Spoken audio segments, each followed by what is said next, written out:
Pró-Ortodontia até 10 anos de idade. Todos os atendimentos supervisionados pelos professores do curso.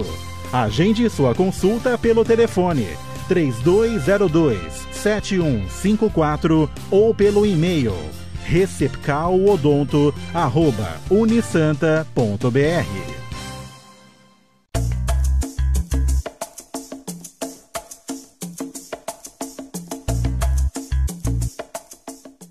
Rumos e desafios. Apoio Laboratório Célula Máter.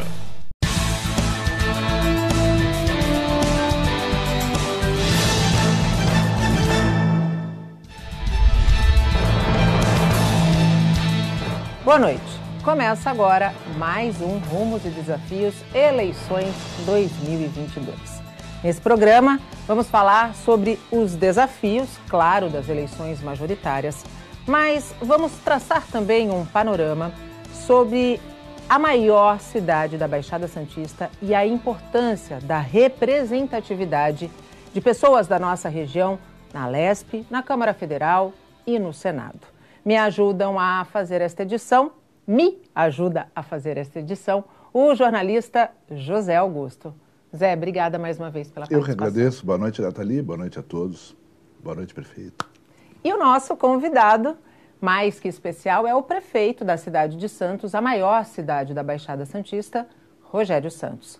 Boa noite, prefeito. Seja bem-vindo. Boa noite. Obrigado pelo convite, participar desse bate-papo com vocês e poder estar conversando com você aí que nos assiste, um tema tão importante desse ano.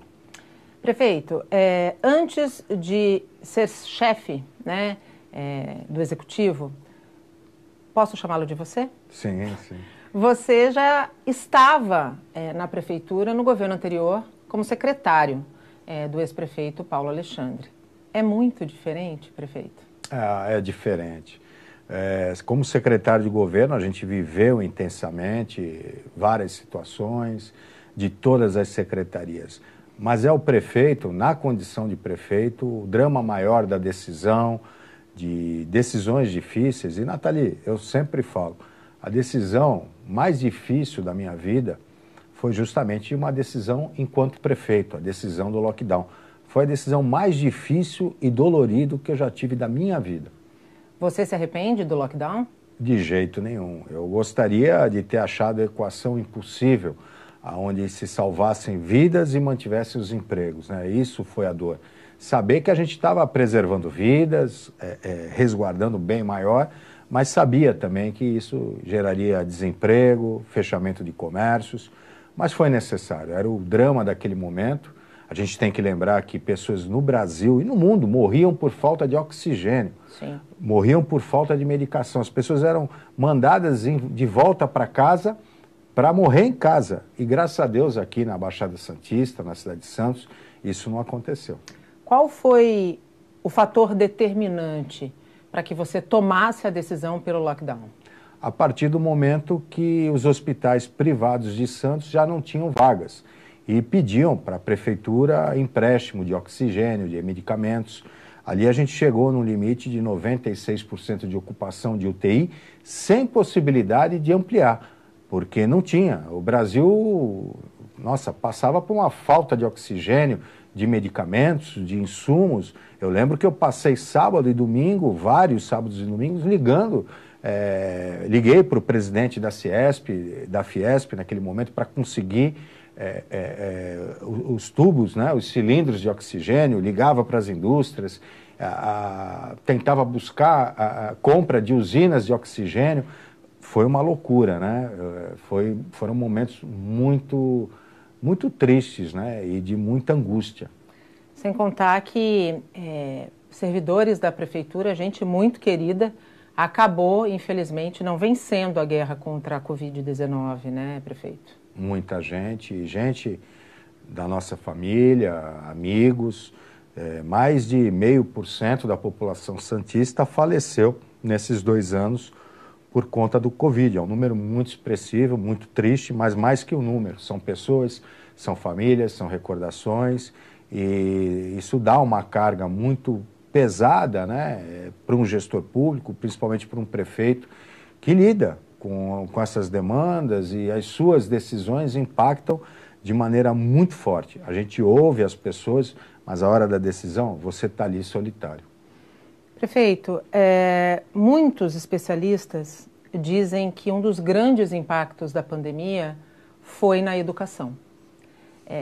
Justamente por não ter vacina ainda, por não saber como combater o inimigo invisível, as escolas, em tempo recorde, tiveram que se reinventar, tanto as públicas quanto as privadas. Especialistas também apontam que a diferença que hoje existe entre o ensino público e o ensino privado ficou ainda maior na pandemia. E que, para reaver, né, os prejuízos, serão necessários pelo menos aí de 2 a 5 anos. Como a Prefeitura de Santos tem agido para que essa educação, especialmente a educação básica, né, que é o que forma a criança, que é o que forma o cidadão, seja recuperada de uma maneira que, nos próximos anos, não haja prejuízo no aprendizado? Olha, durante a pandemia eu destaco o voluntariado, a vontade do educador de poder ajudar o estudante, o aluno. Muitos educadores também puseram a profissão na frente da vida, foram até as escolas, ajudaram a entregar a apostila em casa, na casa dos alunos, foram até a escola ajudar em algum reforço, trabalharam muito, né? Agora, daqui para frente, a gente tem um projeto pedagógico muito calcado na alfabetização, na matemática, né? No aprender a ler, no aprender a falar, e isso não é só um problema da pandemia, já vinha de antes. As notas PISA, né, as notas de referência internacional na educação do Brasil são muito baixas, principalmente no básico. O básico é a alfabetização. O que a Prefeitura de Santos está fazendo? Nós estamos colocando 2 professores por sala de aula e dentro de um projeto pedagógico específico e justamente com esse reforço. Além disso, nós estamos trabalhando para ampliar a educação em período integral. Hoje, 65% dos alunos da rede municipal já estudam em período integral. Nós vamos chegar, nesses finais dos próximos 3 anos, a 85%. Então, isso vai dar um reforço. Na educação básica, a gente também está implantando a TV educativa municipal com conteúdo formado pelos próprios educadores e isso a gente vai levar pela televisão aberta, né, numa parceria. Isso vai ajudar e muito. O uso da tecnologia, a mudança de metodologia, isso é uma dinâmica necessária. E me preocupa muito também, Nathalie, tirando a rede municipal, a rede estadual, que é justamente o jovem. Esse é um drama da evasão escolar. Muito dificilmente esses que saíram vão retornar aos bancos escolares, porque se tiveram que se engajar em algum emprego, em alguma atividade comercial para manter a família. E é justamente nisso que você muito bem falou. O aluno do ensino público, ele está sendo muito mais afetado do que o do ensino particular, até pelos meios possíveis dentro de casa, né?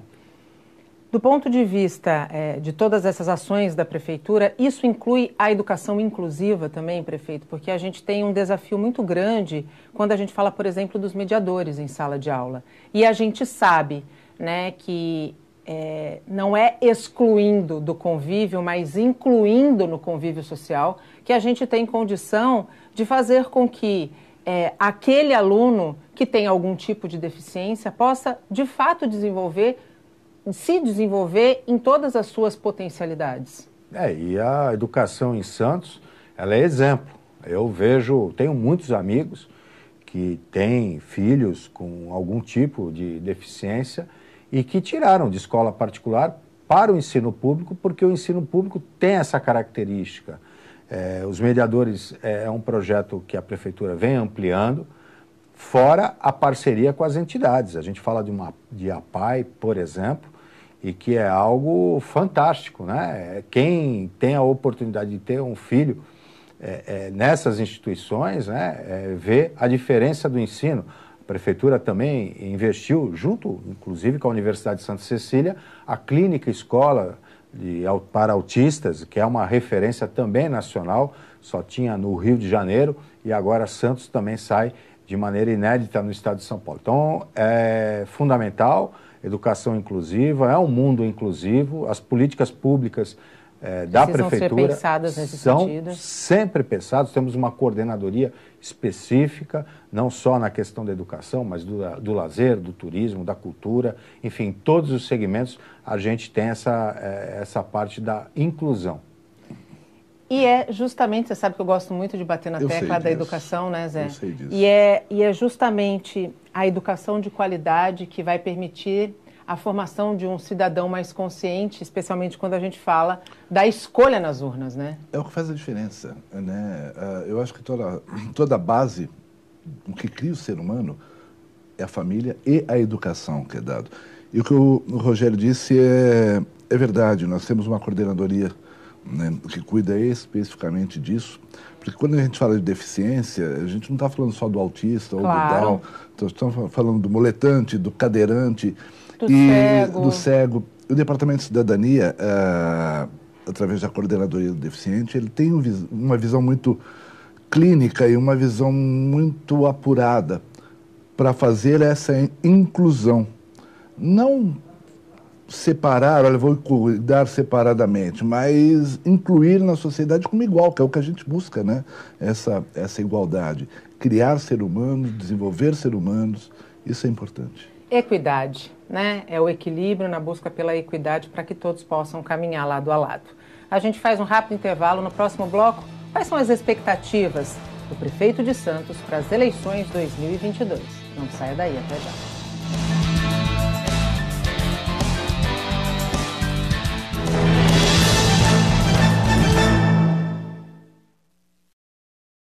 O Célula Mater foi criado há 30 anos pelo Dr. Carlos Eduardo, um dedicado biomédico que decidiu usar todo o seu conhecimento para cuidar melhor das famílias da nossa região.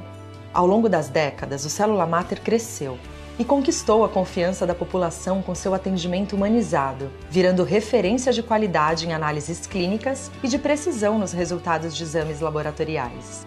Laboratório Célula Mater, presente no momento em que você mais precisa. Olá, não perca essa semana aqui no Sempre Saúde, na nossa Santa Cecília TV, um papo super legal com o Raymond de Qualaís. E eles estão fazendo um trabalho fantástico através de uma ONG Haiti Sorria. É um trabalho que será feito no Haiti. Não perca essa semana aqui na Santa Cecília TV. Valeu, gente! A maior imobiliária do Brasil também é a maior do litoral. Se você busca conforto, sofisticação e sabe que exclusividade é importante, o seu imóvel perfeito é na Lopes Conceito. Referência de ótimos relacionamentos e bons negócios. A Lopes Conceito é realmente onde sua vida é alto padrão. Em Santos, Praia Grande e Guarujá.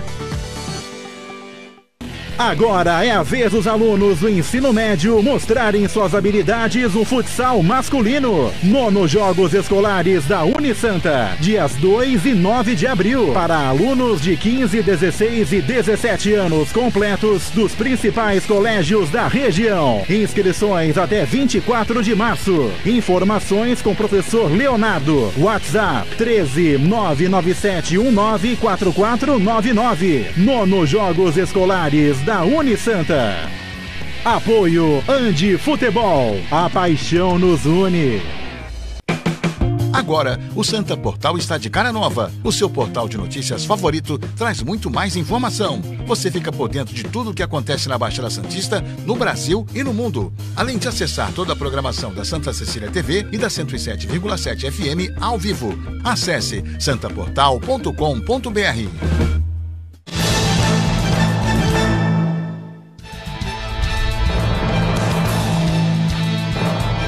Estamos de volta com Rumos e Desafios Eleições 2022. Na edição de hoje está comigo o prefeito de Santos, Rogério Santos, e me ajuda a fazer o programa o jornalista José Augusto.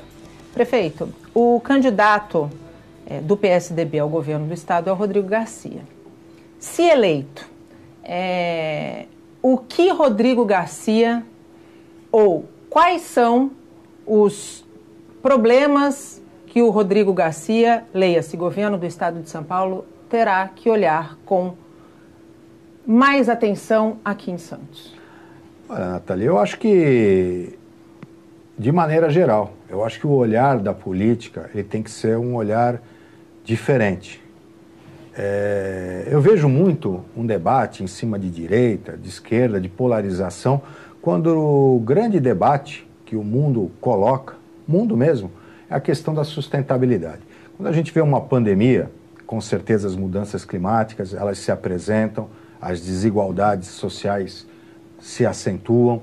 Quando a gente fala de uma gripe nova, como aconteceu no verão, as pessoas falam, puxa, uma gripe no verão? Sim. Que estação que a gente vive? As estações estão misturadas. Quando a gente vê as chuvas no Nordeste, no Sudeste, no Sul, quando a gente vê o tufão nos Estados Unidos, os vulcões, são mudanças climáticas. Não dá para dissociar a pandemia, as epidemias das mudanças climáticas, não dá para ver essa tragédia dissociada das mudanças climáticas. Sem dúvida. E eu vejo que o caminho da política, a política é o caminho da convergência e não da divergência. E o que a gente vê é completamente o oposto, é a divergência, é o outro torcer para que o outro não vá bem, né? É o quanto pior, melhor. E isso não cabe mais. Veio a pandemia e todo mundo achou que as pessoas iam se solidarizar. Eu vi uma entrevista do padre Fábio de Mello e perguntaram para ele, padre, o senhor acha que as pessoas vão mudar por conta da pandemia? Ele falou, olha, vai mudar aquele que tiver com o coração aberto. E a gente não viu isso, porque logo após uma pandemia, uma guerra mundial, sem propósito, sem finalidade, né? Então, tenho certeza que a pauta política ela tem que ser pautada não pela direita e pela esquerda, pela sustentabilidade. Meio ambiente, social e economia. A gente estava falando da saúde antes, né, Nathalie? Com você, e você bem pontuou, não existe economia, vida, né? Economia sem vida, sem saúde. A gente estava falando agora de educação. Essa geração, além da perda cultural, intelectual, é uma perda econômica. Sim. São pessoas que não vão ter um preparo básico para atuar dentro de uma eficiência tão necessária nesse mundo globalizado. Então, essa bobagem, essas disputas, esses radicalismos, eles são coisas que não deveriam caber no mundo atual. E está acontecendo. O próximo governador, o Rodrigo Garcia, ou outro que venha, terá o enfrentamento do pós-pandemia, porque eu acredito na pós-pandemia, acredito com essas liberações, a gente tem esse termômetro, porque toda a nova onda ela surge na Europa, na Ásia, com uma nova variante. A gente não tem notícia atualmente de alguma variante, então a gente vê que há um período de calmaria em relação à pandemia e acredito nesse momento que será o início da pós-pandemia. Hoje a liberação, né, da máscara em local aberto, então tudo isso favorece. Então o próximo desafio de qualquer governante vai ser a economia, a retomada, o emprego, a qualificação e o equilíbrio social. A gente tem que ter o olhar social para questões do meio ambiente, saneamento básico, fundamental, habitação, fundamental. Não é inventar a roda, é fazer a lição de casa que o Brasil já tinha que ter feito há anos, que outros países fizeram, Japão, a China. E Japão e China, nós estamos falando de modelos econômicos e políticos diferentes. Então não é a questão do cerne político, é a questão do acreditar e da vontade de fazer. Que a gente sabe que a polarização só traz o caos, né, não traz nenhum tipo de equilíbrio. Eu acho que isso está bem posto para aqueles que sabem fazer um juízo de valor de maneira mais pontual, mais equilibrada. Agora, na sua opinião, Rogério, a postura adotada por aqueles que vão pleitear algum cargo nessas eleições durante a pandemia pode interferir no resultado das urnas? Pode, vai interferir, sim, de maneira positiva, de maneira negativa, vai do eleitor, né? O maior cargo no Brasil não é presidente, não é governador. O maior cargo no Brasil e num país democrático é ser eleitor. O eleitor, o indivíduo, na hora que ele está lá com a urna, é o momento da decisão do nosso país. Mas isso precede de uma informação, de um aprofundamento. O voto é coisa muito séria. Não pode ser vendido, não pode ser trocado, não pode ser alugado. E a gente vive, num momento, muito da rede social. Nós tivemos agora o episódio de um deputado, né, lamentável, que na rede social e nos seus discursos ele falava uma coisa, né? E isso a gente vê. Eu vejo alguns políticos, até que se colocaram como novos e que se colocam como diferentes, falando ou escrevendo artigos, falando em moralidade, quando são os primeiros a pleitear cargos para parentes, são os primeiros a negociar emendas secretas. Então, essa nova política que às vezes se coloca no peito, eu sou a novidade, eu vim para mudar, o eu, infelizmente, quando você faz uma pesquisa, quando você vai nos portais da transparência, você vê que não é nada disso. Então, é necessário a informação, é necessário o aprofundamento, porque é um momento decisivo. Não dá para ficar na rede social. O caso específico desse deputado é muito claro. Explodiu. Foi o segundo mais votado no estado de São Paulo. E, olha, mostrou o que é, né? Vivemos numa sociedade machista. Sim. Não é só ele, não adianta execrar apenas ele, execrar o comportamento de, num momento de guerra, um comportamento e uma visão e um olhar que deveria ser de generosidade, de humano, é um olhar sujo. É um sujo. Olhar, não dá nem para descrever. Para não dizer nada desagradável ao nosso telespectador, é um olhar sujo, um olhar despreparado, um olhar egoísta, né? E eu acho, prefeito, que o Arthur Duval, ele e também Zé, ele ainda é o recorte da nossa sociedade, né? Daquele homem que adora o discurso da família perfeita, que prega pela moral e bons costumes, e que quando vira as costas e tem hoje o acesso à rede social, não se preocupa com o que diz e acha que nunca vai ser pego. Ele está acima do bem e do mal. Exatamente. Mas é aquela velho ditado: faça o que eu falo, faça o que eu escrevo, mas não faça o que eu faço. Então, no papel aceita qualquer coisa, mas quando você vai e olha a fundo o que é dito, porque assim, as pessoas querem ouvir o que elas querem. Sim. E você usa do instrumento de falar o que as pessoas querem ouvir, mas esse não é você. Muitas vezes você tem que ser duro, muitas vezes você toma a decisão que não pode. Um governante, e eu procuro não me pautar pela internet, porque se eu me pautasse pela internet, muitas decisões eu não teria tomado. Eu tomei decisões focadas na ciência, focados naquilo que eu me propus para a população. E muita gente hoje mantém os seus mandatos pela internet e cria aquela situação: olha, fui eu, o eu que fiz, o velho malufismo, olha, fui eu que fiz, o eu, o tempo todo. E somos nós. Natalia, eu sempre falo, e o Zé tem acompanhado aí um pouco mais de perto, eu sempre falo, prefeito é alguém que foi contratado 4 anos para governar a cidade. Mais nada do que isso. Exato. É o compromisso com a cidade. Não é ninguém ungido por Deus, não, é alguém que vai administrar a cidade. A cidade de Santos é uma cidade maravilhosa, porque é feito de gente trabalhadora, gente maravilhosa, uma cidade portuária que recebe tanta gente e que formou essa cidade com a qualidade de vida que existe. Não é um prefeito, não é um vereador, não é um deputado, não é um senador.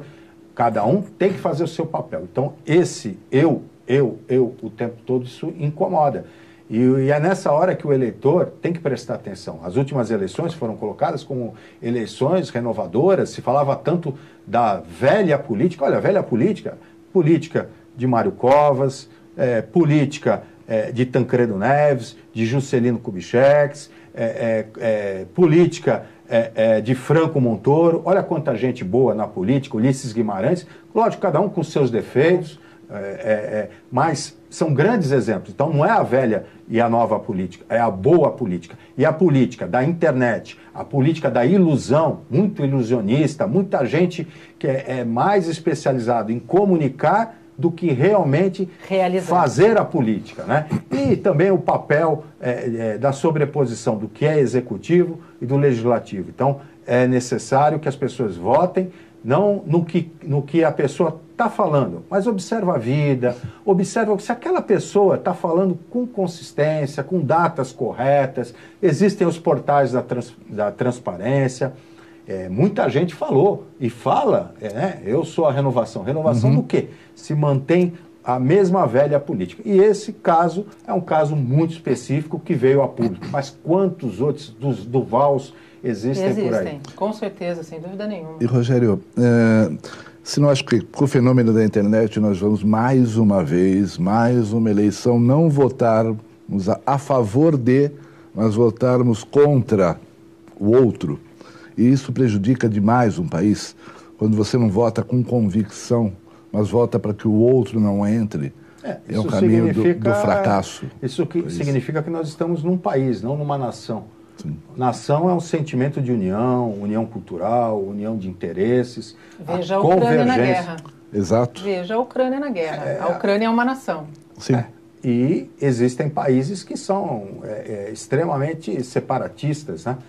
Não é uma nação, é um país. E o Brasil hoje é um país. Brigas de internet, enfim, discussões de extrema, e não há espaço para uma convergência. A terceira via, se ela existir, ela deveria ser a via da convergência, né? E nada impede também das candidaturas aí que se colocam despontadas também fazerem gestos e atitudes e firmamentos para essa convergência, para essa união. É preciso dar guinada. É preciso que essa guinada parta do eleitor. Sim.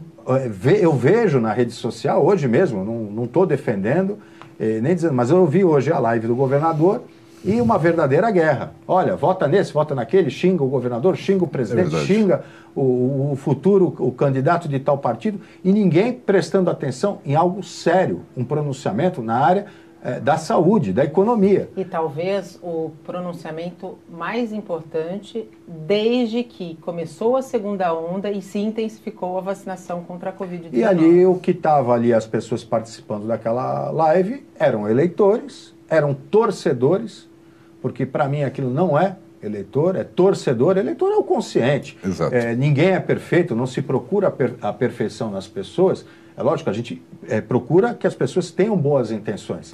Mas o que se vê ali eram críticas, mas críticas de baixo calão, críticas que não levam a construção nenhuma. É muito pobre essa questão. Essa questão da torcida, transformar a política em torcida de time de futebol, com xingamento, com agressividade. Puxa, nem no futebol deve ser assim. Fará na política, que a gente está falando de política social, política de assistência, de proteção, política econômica, política da educação, não é para ficar com xingamento, com guerra, sabe? Isso me preocupa muito. Eu tenho muito mais preocupação com o eleitor do que com o candidato, porque se temos bons eleitores, teremos bons candidatos. Teremos uma boa eleição. A gente faz um rápido intervalo e volta já já.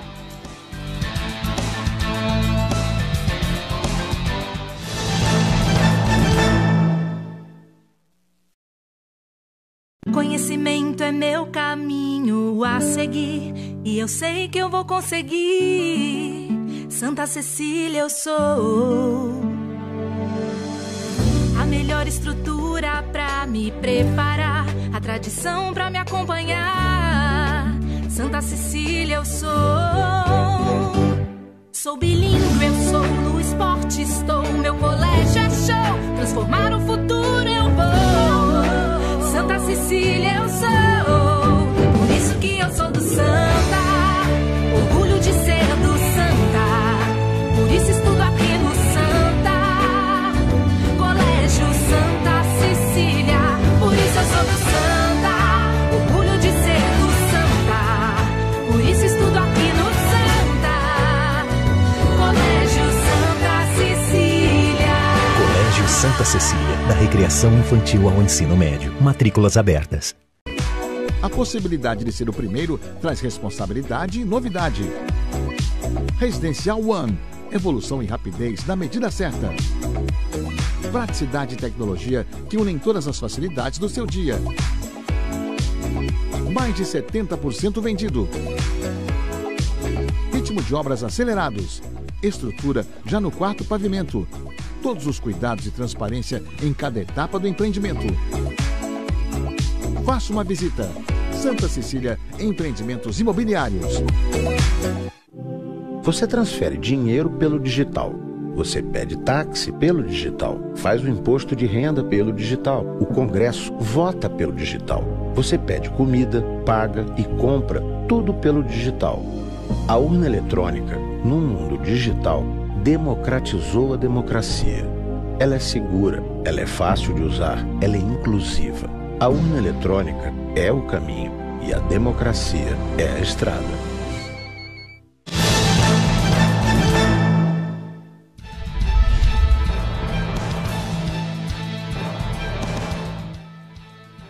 Estamos de volta e chegamos ao último bloco do Rumos e Desafios Eleições 2022. Hoje comigo, o jornalista especializado em política, José Augusto, e o nosso convidado, o prefeito de Santos, Rogério Santos. Prefeito, no bloco anterior nós falávamos da distorção tão problemática e tão ruim entre eleitor e torcedor, né? E aqui nos bastidores nós acabamos falando uma expressão que eu já disse aqui e que eu vou repetir, né? Cada povo tem o governante que merece. E muito disso é histórico, né? É cultural, vem da nossa colonização. Por isso que é tão importante a gente buscar políticas de Estado, não políticas de governo, né? Políticas sérias de educação para que a gente faça desse futuro eleitor um cidadão consciente. Nesse sentido, muito se fala da importância da reforma política, né? E muito se questiona a questão do fundo eleitoral, por exemplo, e da reeleição. Qual é a sua opinião referente a esses dois temas, fundo eleitoral e reeleição? O fundo partidário não é o que é relevante para uma mudança do resultado político, né? Há que se ter transparência. Reeleição, eu sou a favor de um mandato só, mas não 4 anos, eu sou a favor de 6 anos.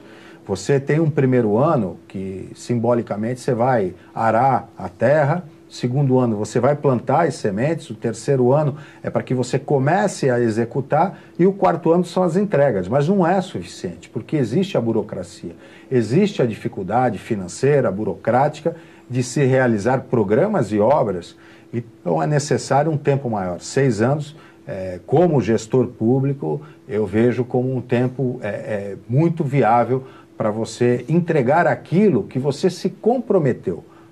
Plano de governo. Por aquilo que você deveria de ser eleito, pelo aquele teu compromisso, pelas obras que você achou fundamental, pelos programas sociais, naquelas políticas que você acredita, nas tuas prioridades.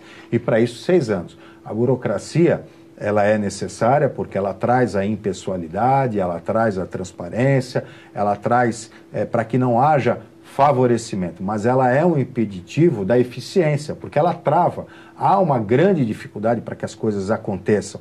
Os processos de licitação, por exemplo, no mínimo são 3 meses. Então você procura um recurso durante 1 ano, seja recurso municipal, estadual, federal, mas aí quando chega o recurso você tem todo um trabalho técnico para elaboração, enfim, tem toda a questão de tramitação, de judicialização. Então 6 anos é um tempo equilibrado, suficiente. E eu sou a favor também da unificação das eleições, porque a cada 2 anos a gente tem eleição. Todo ano par tem eleição. Então é necessário que houvesse assim uma junção de calendários. Eu acho que são temas, quando se fala de reforma política, muito mais importantes do que o fundo partidário. É lógico que um fundo partidário como esse que foi aprovado é abusivo. Especialmente no momento que o país vive hoje. Né? E é um fundo que valoriza quem já está no poder, perpetua a quem já tem cargo, né? E quem vota a favor é quem está no cargo. Então há uma certa protecionismo. O que também eu entendo disso é que o modelo de fundo deveria valer para as próximas eleições, quando terminar o mandato desse Congresso que hoje existe. Então, olha, vamos votar como será o modelo depois das eleições. E aí você não faz de maneira própria. O que hoje acontece nessas mini-reformas políticas que existem é que a temática ela é votada de acordo com a conveniência de quem está lá, para que não entrem novas pessoas, novas ideias, o que eu sou favorável, como sou favorável à manutenção, à experiência. Então, há que se ter a renovação, mas não pode haver votações desse tipo em ano de eleição ou ano anterior, que muda a regra para o ano que vem. Aí você está votando a favor do teu mandato mesmo, né? Da manutenção do teu mandato. Então, eu sou a favor, como algumas regras, algumas leis existem, que só valem para o fim do mandato daqueles que estão votando nesse regramento. Na verdade, se a política ela fosse exercida ao viés, né, no sentido da raiz da palavra, que é para o povo, né, e não para o interesse, do povo para o povo, e não do povo para o meu interesse próprio, né? Eu acho que está aí o nosso grande problema. Eu acho que hoje a política brasileira é muito mais preocupada, e eu não vou generalizar porque existem bons políticos, mas a sua grande maioria, e o que faz com que muita gente não acredite mais na política, deixe de votar, o que, como bem disse o Rogério, é a decisão mais equivocada, porque o mais alto cargo no nosso país não é o do presidente da República, né? É o do eleitor, mas também se o eleitor fizer errado, depois não adianta reclamar, porque o que está feito, nós vivemos numa democracia e elegemos democraticamente. Se a gente, né, Zé, conseguir mudar essa concepção, aí a gente talvez comece de fato e verdadeiramente a ter uma nova política. E uma nação. E uma nação. Né? Se o povo descobrir o poder que tem, a força que tem, nós criamos realmente uma nação. Só um comentário que o Rogério falou do mandato de 4 anos, realmente é um pouco engessado, porque já o primeiro ano você perde, porque nem o orçamento é teu. Né? O plano plurianual começa lá atrás, no segundo ano. Então você vai ter uma LDO, uma diretriz orçamentária de um governo anterior, um orçamento do governo anterior que engessa, né, Rogério? Às vezes para mais. Mas posso falar de Santos? Claro, por favor.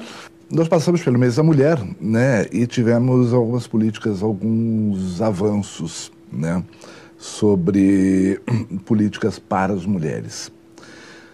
A vulnerabilidade menstrual, a portaria de inclusão, isso muito também é o teu trabalho, mas também um trabalho de uma vice-prefeita mulher, a Renata Bravo, que você tem e acompanhou e abraçou essa causa. Qual a importância da mulher Renata Bravo no teu governo? Olha, a escolha da Renata não foi o fato dela ser mulher. O fato da competência, da qualidade dela. No meu governo, né, a gente tem mais da metade dos cargos ocupados, cargos de chefia ocupados por mulher. Não foi, olha, ela é mulher, eu vou colocar porque... Não foi uma cota. Não, é uma conquista de cada mulher. É uma conquista de cada pessoa, assim como no caso dos homens. É uma conquista pessoal de dedicação, de formação, de capacidade, de empenho, que leva um gestor público a escolher aquela pessoa, seja homem ou mulher. É lógico que quando uma mulher fala da experiência dela, né, é muito mais forte do que um homem falar de uma experiência de uma mulher. Mas não significa que um homem não possa representar as políticas públicas das mulheres, né? Uma mulher sabe o risco e, às vezes, o preconceito de estar num ponto de ônibus, né? Mas um pai, homem, também sabe a preocupação de ter a filha lá. Mas é a mulher que sente na pele. A Renata é uma pessoa muito dinâmica e eu vim com a proposta de quebrar paradigmas na administração pública, inclusive a questão do vice, o meu vice, independente de ser homem, é atuante, tem espaço para trabalho, tem delegação, tem que trabalhar, né? É a nossa missão, não é figurativo. E o fato dela ser mulher, de ter o empenho, de ser aguerrida, de ter a capacidade, mas não foi o fato dela ser mulher que fez a escolha. É o fato dela ser competente, de ela ter propósitos e defender bandeiras, né? Isso é importante. Aliás, Rogério, você tocou num ponto muito importante. Quando a gente fala de eleições municipais, muitos se preocupam com os prefeitos, mas poucos conhecem os vices. Qual é o peso do vice para um governo quando esse vice simplesmente não atua? Você pode ter um vice essencialmente político, um vice que seja político e técnico, as duas coisas são importantes. A política, no sentido, muitas vezes pejorativo, a política é importante, a articulação, ninguém governa sozinho. Quem quer governar sozinho não governa, né? Existe um sistema político brasileiro, democrático, republicano, onde existe o legislativo, o executivo. Aqui o nosso governo, a gente tem trabalhado dessa forma, há uma conjunção, né, com a Câmara Municipal, havendo a independência da decisão de cada vereador, de cada partido. Existe oposição na Câmara de Santos, como existe a situação. Muitas vezes a situação não vota com o governo e às vezes a oposição vota, porque as coisas são feitas com o olhar e o escutar, né? A gente tem o atendimento à oposição, em termos de ouvir, de trocar projetos. Agora, da questão da vulnerabilidade, né, da segurança menstrual, veio de uma deputada, da Débora Camilo, de oposição, também de uma vereadora da base, que é a Aldre. Então, houve uma conjunção lá no Legislativo que trouxe para o Executivo esse projeto de lei. Então, o importante é justamente isso, é esse olhar democrático e do trabalhar juntos. A gente está chegando quase ao finalzinho do programa, tem pouco mais de 1 minuto e meio. Na sua opinião, Rogério, você bem colocou a questão da escolha da Renata Bravo, não por ela ser do sexo feminino, mas por ela ser competente. No entanto, apesar de sermos a maioria das eleitoras, nós somos a minoria dentro do mundo político. E temos competência, né? Somos competentes, somos multipropósito. Por que é tão difícil mais mulher participar da política? Existem barreiras sociais, né? Existem diferenças do ponto de vista das oportunidades, né? A questão da diferença salarial, a diferença da própria formação da nossa sociedade, que é uma sociedade machista. É a formação, é uma sociedade latina, machista, então há preconceitos, né? Às vezes o fato desse olhar, olha, é um homem, é uma mulher. Eu repito, eu tenho aqui, na minha formação, eu sou de família que as mulheres têm um papel muito forte dentro do nosso seio familiar. Minhas avós, a minha mãe, e fui criado dessa forma. E, repito, eu vim para quebrar paradigmas, né? Eu sou a favor da abertura dos espaços de maneira igualitária, não fico distinguindo as pessoas pela opção sexual que ela tenha, né? Criamos, no meu governo, a Coordenadoria da Diversidade, também um ponto muito específico, né? Uma pauta específica dentro da nossa sociedade contemporânea. Criando o conselho também, criando, né, Rogério, o conselho da diversidade. Antigo. Agora estamos criando o Fundo Municipal da Mulher, de políticas para a proteção da mulher. Enfim, a gente está trabalhando dentro de um conceito daquilo que realmente a gente acredita. Sendo homem ou mulher, o governo, o nosso governo, acredita, independente de quem está à frente, se é homem ou mulher. É uma pauta, é uma proposta que foi colocada para a população e a população abraçou. E nós vamos cumprir. Você acredita que falta na política aquilo que a gente busca fora da política, por exemplo, no mundo corporativo, onde ainda se discute a questão de igualdade salarial, a questão de oportunidades de cargos de liderança?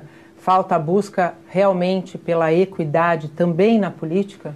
Olha, a política e o sistema eleitoral brasileiro tem um bom exemplo, a gente não pode só criticar. O fundo eleitoral, por exemplo, ele destina mais recursos para as mulheres candidatas. Isso abre uma brecha, aumenta o interesse do partido por candidatas mulheres e dá oportunidade maiores às mulheres. Então é um bom exemplo, né? Não é tudo tão errado assim. Existem bons exemplos nessa questão da política eleitoral brasileira, do sistema eleitoral. Então eu vejo que no poder público há um caminho às vezes mais aberto até do que na iniciativa privada. Infelizmente o programa acabou, passa muito rápido, Bem né? rápido. Bem rápido. Zé, obrigada mais uma vez pela disponibilidade de estar aqui. Hoje entrevistando o chefe do executivo da maior cidade da Baixada Santista, que sem dúvida tem muitos desafios, né? Santos, até por ser a maior cidade, muitas vezes acaba absorvendo demanda de cidades menores, né? Por isso que é tão importante que os municípios trabalhem com visão metropolitana. Só a visão metropolitana é capaz de permitir que problemas comuns que afetam todos os outros municípios sejam solucionados de maneira igualitária e mais rápida. Então, eu queria muito te agradecer a participação mais uma vez e a disponibilidade. Eu que agradeço, Nathalie. Obrigado. Obrigado, Rogério. É sempre um enorme prazer. Prefeito, muito obrigada também pela disponibilidade de estar aqui, de estar falando não com rumos e desafios, mas com o maior cargo que a gente tem nesse ano, né? Que, como você bem colocou, é o eleitor. A gente está aqui para debater com personalidades políticas, candidatos ao governo, candidatos à presidência, candidatos ao Senado, mas, sobretudo, a gente está aqui com uma missão muito importante. Pedir para que o eleitor não desista, né? Não deixe de exercer o seu papel, o seu maior papel de cidadão, porque é ele quem vai dizer quem ele quer por 4 anos no poder. Então, muito obrigada pela disponibilidade de fazer parte desse projeto. Eu aqui agradeço, Zé, Nathalie, a você que nos assiste em casa. E é isso, exercer o poder do voto, mas voto com qualidade. Precisa tirar um pouco o verniz daquilo que aparece na televisão, daquilo que aparece na rede social. Pesquisa, procura pesquisar se aquela pessoa que está falando realmente faz parte do que ela falou, se é verdade, né? A gente não pode cair no canto da sereia. As pessoas têm a tendência de buscar salvadores da pátria. Olha, eu vou votar naquela pessoa porque ele é o salvador da pátria. Não, é uma pessoa igual a você e que está se colocando à disposição para exercer um cargo de muita responsabilidade. E quando a pessoa se gaba, olha, eu fiz, desconfie, porque não fui eu que fiz, é obrigação. Quando você vota num presidente, num governador, num prefeito, num vereador, num deputado, olha, eu fiz como se fosse... É obrigação. Ele se colocou para fazer aquilo como obrigação. Procure ver quem faz bem feito, quem realmente tem história, quem faz, né? Porque hoje o mundo virtual, ele é virtual, não é o mundo real. E até pegando o teu gancho, e para a gente realmente encerrar, agradecer a tua audiência, o voto de protesto traz consequências tão graves quanto o voto vendido, porque depois que a escolha está feita, não há como mudar. Muito obrigada a você que ficou conosco, até a próxima. Tchau.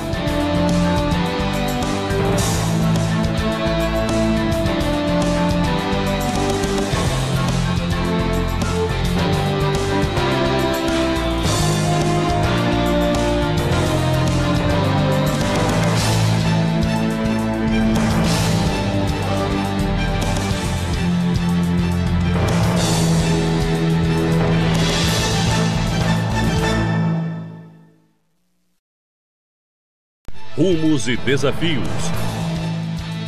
Apoio. Laboratório Célula Mater. Num país cheio de políticos que têm fama de não fazer nada, o Novo é um partido que faz diferença. Faz política sem roubar e sem desperdiçar. Esse